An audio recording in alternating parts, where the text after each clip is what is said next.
Hei, tässä käymme läpi Nurmijärven kotien terassiöljypaketin.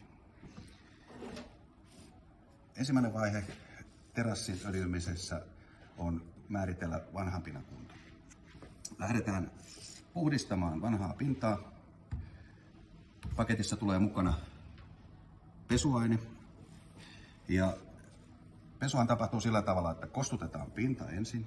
Sen jälkeen käytetään joko sellaisenaan tai puoleksi vedellä ohennetulla pesuaineella levitetään pinta ja harjataan, annetaan kuivahtaa semmoinen noin 5 minuuttia ja huuhdellaan pois. Annetaan pinnan kuivua huolella. Sen jälkeen terassiöljyllä, nykyiset terassiöljyt valtaosa on vesiliukoisia tuotteita, se helpottaa käyttöä. Terassiöljyminen vedetään